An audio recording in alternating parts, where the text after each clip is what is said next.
bacon, like pork, alcohol, that has been like the easiest thing to give up. Alhamdulillah. Like I thought, I loved like pizza, like pepperoni pizza. I thought that was going to be like a difficult thing for me. Wasn't at all. So alhamdulillah. Riba, maybe. Interest, I think could be difficult, but I actually don't think it'll be difficult. I'm so like, yeah, I don't know. The only reason I said riba is just because it's obviously without like exposing any of my sins. Like I own a house right now, so that was something that happened previously before Islam. So figuring that out. But other than that, yeah, I think just protecting my intention. Can I give you a couple pieces of advice? Yeah. There's a big difference of major versus minor sins and what should be your priority when you revert to Islam. Right? Sometimes people revert to Islam and they overfixate on rules, which there are rules, right? But when we look at how the Quran was revealed, the rules came after Tawheed, which is oneness of Allah, right? It came after understanding there's only one God. So Allah did not just give all of the Sahaba, here's 1,000 rules you have to follow, right?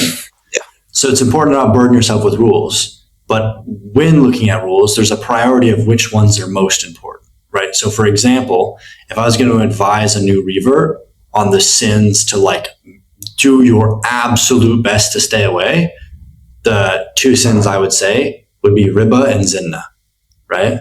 Because riba is waging war against Allah and His Messenger. It's one of the gravest sins.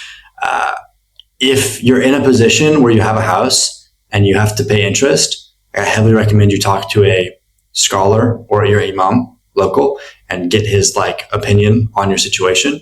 And obviously don't overstress about things, but it's like riba and then zinna. Do you know the punishment of zinna in this dunya, in this world, is, and for people who maybe not know who are listening, zinna means sexual intercourse with someone who's not your wife.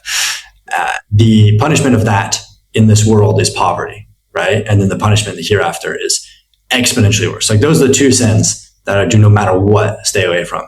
And you're a white, handsome young man. There'll be many women chasing you down. So you gotta, astaghfirullah, keep them away, right? Which I know you will. And same with the riba. So those are two things I would say there. I would give, I don't know why balloons just came on my screen. That's interesting. I would give a couple bits of advice on all of the other reverts, how they've answered the questions. They've said two things. The two biggest challenges many people have come over is burnout and identity crisis.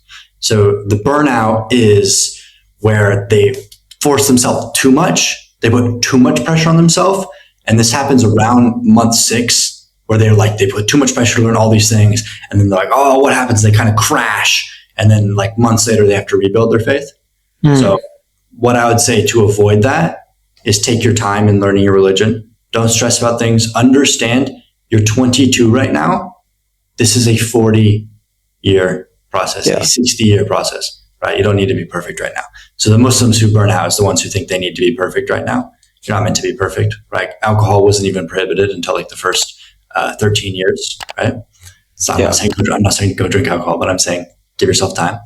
And then the identity crisis usually comes from the people who radically change their entire life, but aren't prepared for it. Some people immediately within a month change 100% of who they are, right? They have a new name, they dress different, they talk different, all their friends are different, and they're able to do it. But some people, I would fall into this category, like switch everything. 6 months go by and they're like, whoa, wait a second. Who am I? I lived my entire life this way and now I'm this person. And I think the same way to solve that as well is with the advice I gave previously, where you just take things slow. You implement things one by one, right? Your religion is a pyramid, okay? Lay the foundation. The best piece of advice I ever got was actually from a sheikh who was on this podcast. He gave me the advice off camera. He should have given it on camera because it was a really good piece of advice. He said, don't burn the wick, Canyon. Meaning don't like try to build your faith like a flagpole. He's like, you need to build a pyramid. Stop trying to get to the very top, right? Because I was like trying to understand like intricate hadith sciences when I'd been a Muslim for like a year. He's like, dude, learn the names of Allah, right? Calm down, build your pyramid. So I think you can avoid most issues by just making sure your foundation's correct. And you seem very smart, so I don't think that you'll come across that as a problem.